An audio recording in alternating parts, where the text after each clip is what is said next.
उनकी बातें सुनकर सुट्टन और महेश का होश उड़ गया। गुरु, सुना तुमने? इन दोनों को पिछले जन्म का कर्ज चुकाने के लिए बेल बनना पड़ा। हाँ, और हमें इस जन्म का कर्ज चुकाने के लिए अगले जन्म में गाधा बनना पड़ेगा। नहीं नहीं भाई, अब मैं सेठ का कर्जा अपने सर पर नहीं रखूंगा। मैं उसके पैसे वापस कर दूंगा और बाकी का सारा जीवन दीन दुखियों की सेवा में गुजार दूंगा, ताकि मेरे सारे पाप इस जन्म में धुल जाए। तो ठीक है गुरु, हम सुबह होते ही चांदपुर जाएंगे और सेठ जी को उनका रुपया लगभग 5 से 10 मिनट। उम्मीदें इस दुनिया से नहीं बल्कि अपनी माँ से रखो, क्योंकि वो आपको कभी धोखा नहीं देगी। तो दोस्तों, उस प्यारी सी माँ के लिए एक लाइक और सब्सक्राइब जरूर कर देना, और जो उस भोली सी माँ के लिए इतना भी नहीं कर सकता, वो कृपया वीडियो को यही छोड़ दे साथ अपनी प्यारी सी माँ के लिए ये वाला। उन्हें सपने में भी वो दोनों बेल ही दिखाई दे रहे थे।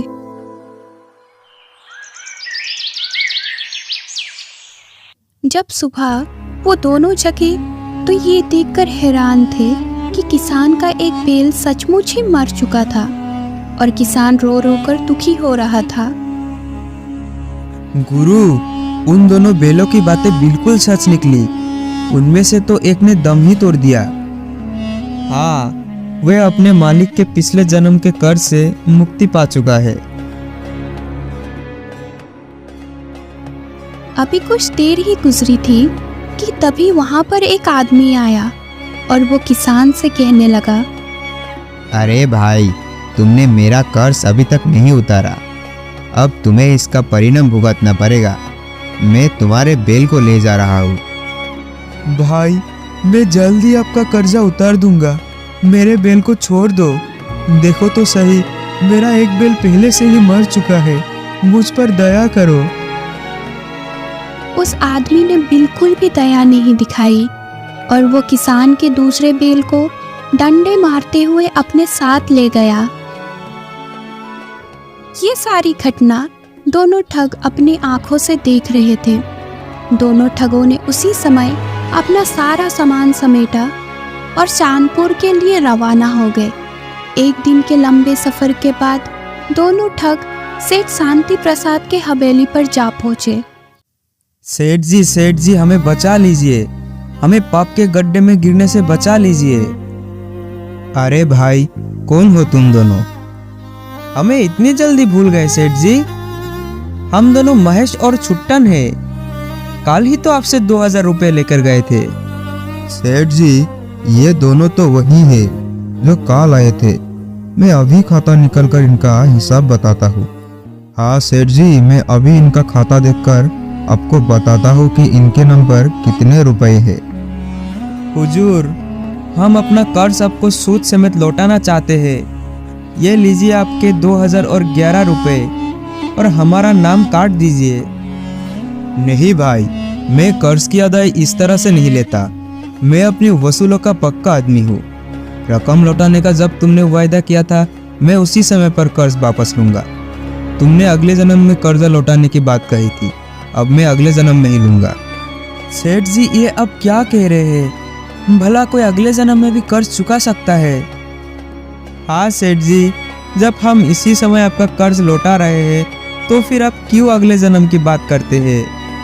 कह तो दिया भाई, मैं अपने वसूलों का पक्का हूँ। जब तुम लोगों ने वादा किया है कि रकम अगले जन्म में लौटाओगे, तो मैं अगले जन्म में ही लूँगा। बस बात खत्म। सुट्टन और महेश ने सेठ के सामने खूब रोया धोया और गिड़गिड़ाया, लेकिन सेठ ने उनकी एक ना सुनी और बिना रकम लिए उन्हें घर से बाहर निकाल दिया। दोनों दोस्त दुखी मन से वहां से चल पड़े। उन्हें समझ में नहीं आ रहा था कि आखिर वो इस कर्ज से मुक्ति कैसे पाएंगे। भटकते भटकते वो लोग एक जंगल में पहुंचे। वहां पर उन्हें एक महात्मा मिले। जब महात्मा ने उन दोनों से उनकी परेशानी का कारण पूछा, तो दोनों ने सच सच बात उनको बता दी। तब महात्मा जी ने उन्हें प्रायश्चित करने का एक तरीका बताया और साथ ही साथ ज्ञान की बातें भी बताने लगे। बेटा, इस जगह से 1 मील आगे एक गांव है। वहां पहुंचने पर तुम्हें अपने आप सेठ जी का कर्जा उतारने का कोई ना कोई उपाय दिखाई दे ही जाएगा। महात्मा जी का बात मानकर दोनों आगे बढ़ने लगे। 1 मील का सफ़र तय करने के बाद वो एक छोटे से गांव में पहुंच गए। उस गांव में पानी का कोई स्रोत नहीं था, ना कोई कुआं, ना कोई तालाब। इसीलिए गांव में पानी के लिए त्राही त्राही मची हुई थी। पानी की ज़रूरत के लिए लोगों को 5-5 कोस दूर जाना पड़ता था।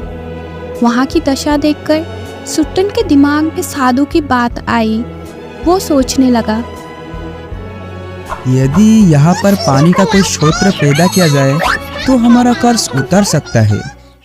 अरे गुरु, सेठ का कर्ज उतारने के लिए मेरे दिमाग में एक उपाय आ गया। क्या सच? तो जल्दी बताओ गुरु।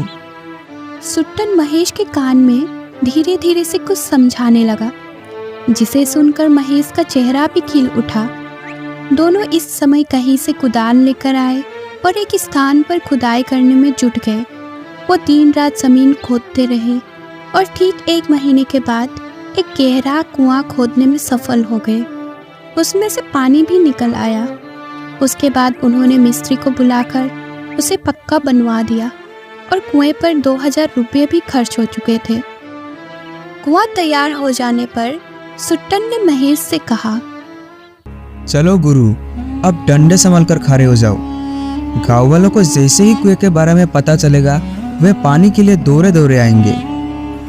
चिंता मत करो गुरु, पानी लेने के लिए यदि स्वयं भगवान भी आ जाए तो मैं कुएं से पानी नहीं लेने दूंगा। और फिर वो दोनों मोटे मोटे डंडे संभाल कर कुआं की चौकीदारी करने लगे। जब गांव वाले को उस कुएं के बारे में पता चला तो वो बर्तन लेकर तुरंत वहां पर पहुंचे। गांव वालों को देखकर सुट्टन ने कहा, ठहरो तुम सब, इस कुएं से दूर रहो। हम किसी को इस कुएं से पानी भरने नहीं देंगे। अरे भाई, ऐसा अन्याय क्यों करते हो? तुम लोग जानते ही हो कि गांव में पानी की कितनी किल्लत है। तुमने वास्तव में इस कुएं को बनाकर गांव वालों पर बड़ा ही उपकार किया है। वो सब तो ठीक है, लेकिन ये कुआं हमारा नहीं है, बल्कि चांदपुर के सेठ शांति प्रसाद जी का है। हम बगैर उनके इजाजत के किसी को कुएं से पानी भरने नहीं देंगे। हाँ, यदि कुएं से पानी चाहिए तो पहले सेठ जी की इजाजत लेनी पड़ेगी।